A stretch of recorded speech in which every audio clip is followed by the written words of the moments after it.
யோவான் 4வது அதிகாரத்துல 50லேருந்து 53 வரைக்கும் ராஜாவின் குமாரரில் ஒருவனுக்கு ஜுரம்.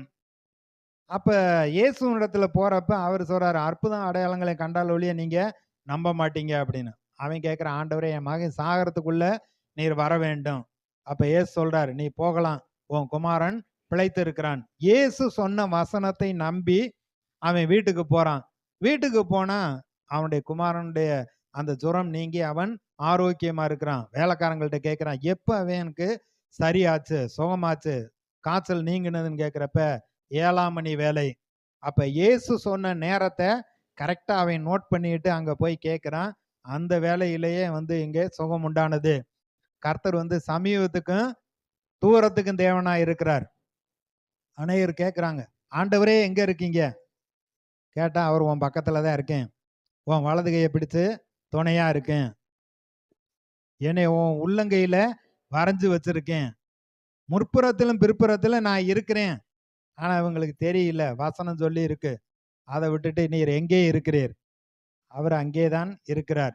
அவர் சமீபத்துக்கும் தூரத்துக்கும் தேவனாய கர்த்தர். பரலோகத்திலையும் இருக்கிறாரு, எல்லா இடங்கள்லையும் இருக்காரு, உங்களுக்குள்ளேயும் அவர் இருக்கிறார். உங்களுக்கு உதவி செய்யும்படியாக, விடுதலை கொடுக்கும்படியா. லூக்கா 5வது அதிகாரத்துல முதல் 10 வசனத்துல பாக்குறப்ப, பேதுரு ராம் முழுவதும் பிரயாசப்பட்டும் ஒன்னும் மீன் கிடைக்கல. ஆனா இயேசுடைய பிரசங்கத்தை கேட்டு முடிச்சிட்டு, ஆண்டவரே உம்முடைய வார்த்தையின்படியே வலையை போடுகிறேன், வார்த்தையின்படியே நான் கீழ்ப்படுகிறேன்னு கீழ்ப்படுகிறப்ப, அதுலயும் கொஞ்சமா தான் அவர் வலைகளை போடுனாரு, வலையத்தான் போட்டான். ஆனா 2 படகுகள் அமிழத்தக்கதாக திரளான மீன்களை பிடித்தான் என்று சொல்லப்பட்டிருக்கிறது. இதெல்லாம் வாசிக்கிற பொழுது நம்முடைய வாழ்க்கையும் இப்படித்தான் இருக்கும். அவருடைய வார்த்தைக்கு நான் கீழ்ப்படிய போறேன், கீழ்ப்படிஞ்சு அதன்படி நான் விசுவாசித்து செயல்பட போறேங்கிறப்ப, அவருடைய வல்லமை நாம் எதை நம்பி நாம் செயல்படுகிறோமோ அதை நிறைவேற்றக்கூடியதா இருக்கிறது. வேதத்துல இன்னும் சுவிசேஷத்துல பாத்தீங்கன்னா ஒரு சில காரியங்களை மட்டும் டக்குன்னு நான் சொல்லிடுறேன். இயேசு சின்ன வார்த்தையை தான் சொல்றாரு, ஆனா பெரிய அற்புதங்கள்லாம் நடக்கிறது. ரொம்ப நேரம் போய் உட்காந்து அழுது கூப்பாடு போட்டு ஆண்டவரே ஆண்டவரேன்னு சொல்றதை காட்டிலும், வார்த்தையை நம்பி விசுவாசித்து, ஆண்டவரே உங்ககிட்ட வர்றேன், இந்த வார்த்தையின்படி எனக்கு நடக்கணும், நடந்தே தீரும் அப்படின்னு விசுவாசத்தோட ஜெபம் பண்ணிட்டு போகணும். ஏன்னா அவர் பாத்தீங்கன்னா அந்த சூழ்நிலைகளை சந்தித்து பேசுறப்ப ரொம்ப நேரமெல்லாம் அழுது கழுது எப்படியாச்சும் இறங்கி இவங்களுக்கு விடுதலையை தார ஆண்டவரேன்னுலாம் சொல்லல, வார்த்தையை தான் சொல்றாரு. குஷ்டரோகி கேட்கிறான், உமக்கு சித்தமானால் என்னை சுத்தமாகு. அவர் சொல்றார், எனக்கு சித்தம் உண்டு, நீ சுத்தமாகு. அப்ப வியாதியை நீங்கி நம்ம சுகமா இருக்கிறத ஆண்டவருடைய சித்தம்னு இங்க சொல்லி இருக்காருங்கிறப்ப, அவர்கிட்ட போய் நம்ம விலக்கி நம்ம சொல்ல வேண்டிய அவசியம் இல்லை. ஆண்டவரே உம்முடைய சித்தம் நான் சுகமா இருக்கிறது, நான் ஆரோக்கியமா இருந்தா தான் உமக்கு மகிமை, நான் நல்லா இருந்தா தான் என் குடும்பத்தையும் என்னுடைய வீட்டு காரியங்களையும் நான் நல்லா செய்யறப்ப அது உமக்கு மகிமை உண்டாகும்னு சொல்லி, அப்படி நம்ம விசுவாசிக்கிறவர்களா இருக்க வேண்டும். ஒரு வார்த்தை சொன்னாரு, அது சொன்னா போதும், சுகம் உண்டாயிருது. 100க்கு அதிபதி மத்தேயு 8:13 சொல்லப்பட்டிருக்கு. நீ ஒரு வார்த்தை சொன்னா போதும், என் வேலைக்காரன் சுகமாயிருவான். அவன் புறஜாதியான். இயேசு பார்த்து ஆச்சரியப்படுறாரு, இஸ்ரவேலுக்குள்ள நான் இப்பேற்பட்ட விசுவாசத்தை பார்க்கவில்லை அப்படின்னு. அப்போ ஒரே ஒரு வார்த்தை, போகலாம் வேலைக்காரன் சுகமாயிட்டான்னு அவ்வளவுதான் சொல்றாரு. வீட்டுக்கு போனாக்க வேலைக்காரன் சுகமா இருக்கிறான். அப்ப போகலாம், இனிமே இந்த பிரச்சனைக்கு முடிவு உண்டாயிருச்சு, நிச்சயமாகவே முடிவு உண்டு, நம்பிக்கை வீண் போகாதுன்ட்டாரு. அண்ணால போல ஜெபம் பண்ணிட்டு அழுதுட்டு அதுக்கப்புறம் துக்க முகமா இருக்கக்கூடாது. அப்படி இருக்கிறப்ப வார்த்தை வேலை செய்யும். அசுத்த ஆவி உள்ள மனுஷன் ஒருத்தன் அங்க ஜெபாலயத்துல இருக்கிறப்ப, நீ பேசாம இவனை விட்டு போன்னு சொல்றாரு. உடனே அந்த அசுத்த ஆவி அவனை விட்டு போய்விட்டது. லேகியோன் பிசாசு பிடித்தவனை பார்த்து கரையை விட்டு இறங்கினோடனே, நீ இவனை விட்டு புறப்பட்டு போன்னு தான் சொல்றாரு. அந்த ஆவியெல்லாம் சொல்லுது, எங்களை போக சொல்றீங்க, எனக்கு வீடு வேணும், நான் சொல்றத கேட்கறதை நல்லா கேட்டேன், வீட்டை விட்டு கொண்டுகிட்டு போய் ஊருக்கு பொதுவா கல்லறையில போய் அவனை தூங்க வச்சு அங்கேயே படுக்க வச்சு நான் எல்லாம் நாங்கள் செஞ்சுக்கிட்டு இருந்தோம். இப்போ 6000 பிசாசு, நாங்கள் எங்கே போகிறது? சரி நான் அந்த பன்னியில் போகிறேன், சரி போன்ட்டார். பன்னியெல்லாம் கடைசியில் இந்த பிசாசு கூட இருக்கிறத காட்டிலும் சாகிறது மேல்னு கடலில் விழுந்து செத்து போய் விட்டது. அப்போ இயேசு அந்த மனுஷனுக்குள்ள இருக்கிற அந்த ஆவியை பார்த்து இந்த மனுஷனை விட்டு புறப்பட்டு போன்னு சொல்றாரு. நம்ம போய் பேய் விரட்டுறப்ப நீ போவியா போமாட்டியா? நிறைய பேர் அப்படி கேட்பாங்க. நான் போமாட்டேன் அப்படி. அப்போ ஒருத்தர் சொல்றாரு, இன்னைக்கு 2 போயிருக்கு, நீங்க நாளைக்கு வாங்க. இன்னும் 4 இருக்கு. 3 நாள் வந்து நீங்க வந்து ஜெபம் பண்ணாதான் அது போகும்னு நான் 4 இருக்குன்னு சொன்ன உடனே 4 பிசாசுக்கு ரொம்ப சந்தோஷம். ஏன்னா குடியிருக்கிறதுக்கு அவர் பெர்மிஷன் கொடுத்துட்டார். அப்ப அடுத்த நாள் வருது. அடுத்த நாள் போட்டு 3 மணி நேரம் ஜெபம் பண்ணி தலையை பிடிச்சு ஆட்டி விரட்டி 2 போயிருச்சு. சரி, அடுத்து இன்னும் 2 நாள் நமக்கு குடியிருக்கிறதுக்கு வேணும். இன்னும் ரொம்ப அதிகமா பிரச்சனையை கொடுப்போம். 3வது நாள் வந்த உட்பாடு அவர் இயேசுவின் ரத்தத்தை சொல்லி இயேசு நாமத்தை சொல்லி நீ போயே ஆகணும் அப்படின்னு சொன்ன உட்பாடு நான் போறேன்ட்டு போயிருது. இப்படி அவனுக்கு பிசாசுக்கு டைம் கொடுக்க வேண்டிய அவசியம் கிடையாது. போன்னா போய்தான் ஆகணும். போவியா போமாட்டியான்னாக்கா அப்போ பின்னாடி சொல்ற வார்த்தையை தான் அவன் பிடிச்சுக்கிறேன், நான் போமாட்டேன்னு. ஆனா தேவனுக்கு கீழ்ப்படிந்து இருக்கேன், நான் பிசாசுக்கு எதிர்த்து நிற்கேன், அவன் போய்த்தான் ஆகணும். விக்கில்ஸ்வரத்தோடைய வாழ்க்கை வரலாறு நான் வாசித்துக்கிட்டே இருக்கிறப்ப சாதாரண பிளம்பிங் வேலை பார்த்தவர், எழுத படிக்க கூட அவளுக்காக தெரியாது. ஆனா அவ்வளவு அற்புதங்கள் நடந்திருக்கு. அவர் வந்து சுகமாக்கி இருக்காரு. அவருக்குள்ள வந்து ஒரு வைராக்கியம் புதிய ஏற்பாட்டுல சுவிசேஷத்துல சொல்லியிருக்கா, சொன்னுச்சுன்னா அது கண்டிப்பா நடந்தே தீரும். வயிற்று வலியா அந்த பிசாசை துரத்துறேன்னு ஓங்கி ஒரு குத்திடுவார். பிசாசு போயிடும். ஆனா அவர் குத்துனால வயிற்று வலி அது வலிச்சுக்கிட்டு இருக்கும். அவங்கள மக்கள்லாம் வந்து சொல்லுவாங்க, நான் உங்களை குத்தலைங்க, அந்த பிசாசு மேல எனக்கு இருந்த ஆத்திரத்தை நான் வெளிப்படுத்தினேன். அப்படி நம்ம செய்ய வேண்டிய அவசியம் இல்லை. வார்த்தையை சொன்னா போதும், அவன் ஓடித்தான் ஆகணும். இப்ப எபிரேயர்ல வாஸ்தவம் 2வது வசனத்துல சர்வத்தையும் சுதந்திரவாளியா இயேசுவை படைத்தார். இவர் தம்முடைய வல்லமையுள்ள வசனத்தினால எல்லாவற்றையும் தாங்குகிறார். சைக்கிளுக்கு விளம்பரம் கொடுக்குறான், அட்லஸ் வந்து பூமியவே தாங்கிக்கிட்டே இருக்காரு அப்படின்னு ஒரு படத்தை போட்டு அது சொல்றாங்க. ஆனா வசனம் சொல்லுது இயேசு வந்து எல்லாவற்றையும் தாங்கி கொண்டு இருக்கிறார்.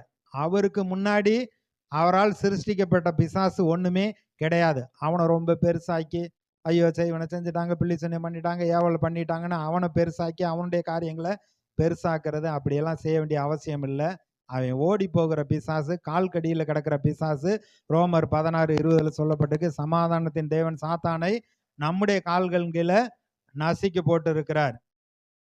யவீரு மகளை பார்த்து தலித்தாகுமே சிறுபண்ணே எழுந்துருன்னு சொன்னாரு, அவள் எழுந்து விட்டாள்.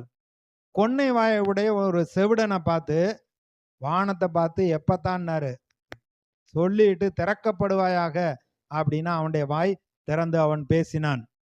நாயின் ஒரு விதவை மகனை அடக்கம் பண்ண கொண்டு போறாங்க. இயேசு அந்த பக்கம் வர்றாரு.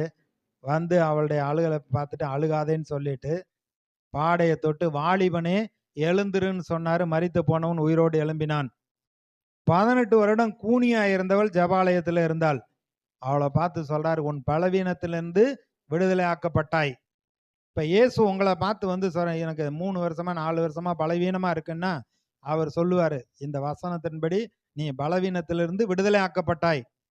பெரும்பாடுள்ள ஸ்திரியை பார்த்து, ஸ்திரியே உன் விசுவாசம் பெரிது, நீ வேதனை நீங்கி சுகமாயிருந்தார். இதைத்தான் நம்ம வந்து எடுத்துக்கொள்ள வேண்டும். யாருக்கோ ஒரு அற்புதம் நடந்துச்சு, அவங்களுக்கு நடந்துச்சு, எனக்கு அது மாதிரி நடக்கட்டும் ஆண்டவரேன் இல்லை. இங்க வேதத்துல சொல்லி இருக்கு, இயேசு இன்னைக்கு உங்கள்கிட்ட வந்தா அதைத்தான் வந்து சொல்லுவாரு. அதனால வந்து அந்த பலவீனத்திலிருந்து விடுதலை ஆக்கப்பட்டு இருக்கிறோம். ஜெப ஆலயத்துல சூம்பின கையை உடையவனை பார்த்து எந்திரிச்சு நிக்க சொன்னா எல்லாரும் வேடிக்கை பார்க்குறாங்க. ஓய்வு நாள்ல இந்த மாதிரி இவர் செய்யறதெல்லாம் சரியில்லைன்னு அவங்க குற்றம் சுமத்துக்கிற பொழுது மறுகையை நீட்டுன்னாரு. சூம்பின கையே அது வளர்ந்தது, அவன் நன்றாக சுகமானான். பிறவி குருடன் யோவான் 9வது அதிகாரத்துல 7வது வசனத்தில் சொல்றாரு, சேர் உண்டாக்கி கண்ணில் பூசி சீலோவாம் குளத்துல போய் கழுவுங்கிறார். அவனே பார்க்க தெரியாது, இல்லை யாராச்சும் கையில கொடுத்து தான் கூட்டிட்டு போகணும். ஆனா அவர்கிட்ட சொல்றாரு, நீ போய் கழுவுங்கிறார். நான் போறேன், கீழே விழுந்தாலும் மேலே விழுந்தாலும் எப்படியாச்சும் சீலோவாம் குளத்துல போய் நான் விழுந்துட்டேன்னா என் பார்வை அடைஞ்சிரும்னு போய் கழுவுறான். அவனுக்கு சுகம் உண்டாகிறது, கண் பார்வை அடைகிறான். லாசரு கல்றையை பார்த்து லாசருவே வெளியே வான்னு சொன்னாரு. அவன் மரித்து போனவன் வெளியே வந்தான்.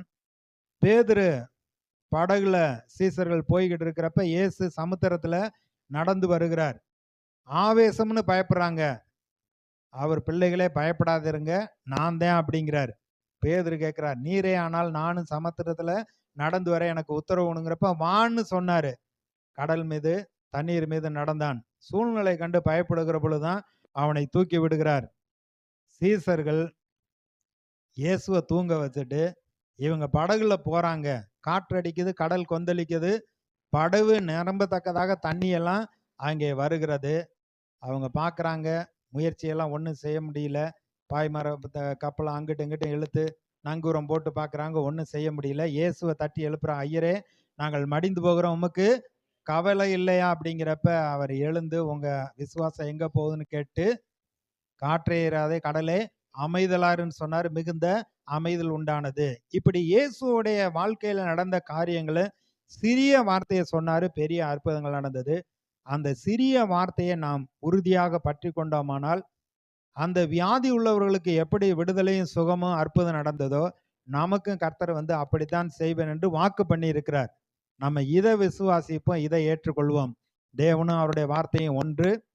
இந்த வார்த்தை எப்படியெல்லாம் நமக்குள்ள கிரியை செய்கிறதுன்னு பார்த்தோம். இந்த வார்த்தைக்கு வல்லமை இருக்குதுங்கிறத பார்த்தோம். அவருடைய வார்த்தை சிறிய வார்த்தையா இருந்தாலும் அது பெரிய காரியங்களை செய்தது. இன்னைக்கு நமக்கும் அப்படித்தான் கர்த்தர் செய்யக்கூடியவராக இருக்கிறார். ஜெபம் பண்ணுவோம்.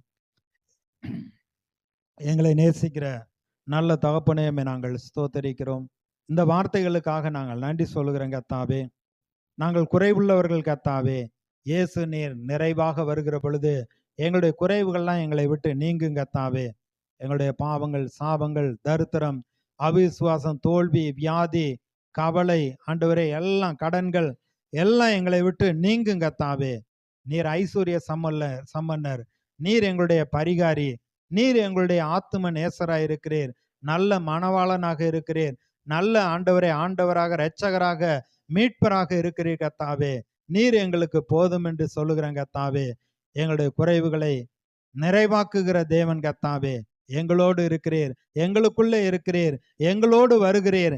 எங்களுக்காக யாவையும் நீர் செய்து முடிக்கிறவராக, யுத்தம் பண்ணுகிறவராக, நன்மையும் கிருபை எங்களை தொடர்ந்து வரும்படியாக எங்களை ஆசீர்வதிக்கிற தேவன் எங்களோடு கூட இருக்கிறீர் கர்த்தாவே.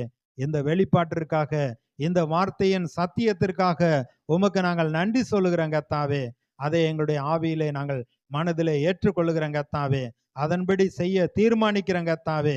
இந்த உலகம் எங்களுக்கு பாத்திரம் அல்ல, இந்த உலக மக்கள் சொல்லுகிற ஆலோசனை அல்ல, கர்த்தர் எங்களுக்கு சொல்லக்கூடிய ஆலோசனையை நாங்கள் ஏற்றுக்கொள்ளுகிறோம். அதற்கு நாங்கள் கீழ்ப்படுகிறோம். உம்முடைய சித்தம் எங்களுடைய வாழ்க்கையில நிறைவேறட்டும் என்று நாங்கள் சொல்லுகிறோம் கர்த்தாவே. வெற்றியிலே, சுகத்திலே, ஆசீர்வாதத்திலே, நல்வாழ்விலே, ஆரோக்கியத்திலே எங்களை நீர் நடத்துவீராக. உம்முடைய கரத்தில் எங்களை நாங்கள் அர்ப்பணிக்கிறோம். நீர் ஆசீர்வதியும் வழி நடத்தும். உம்முடைய நாமத்துக்கு மகிமை உண்டாகட்டும். இயேசுவின் நாமத்தில் ஜெபிக்கிறோம் எங்கள் நல்ல பிதாவே.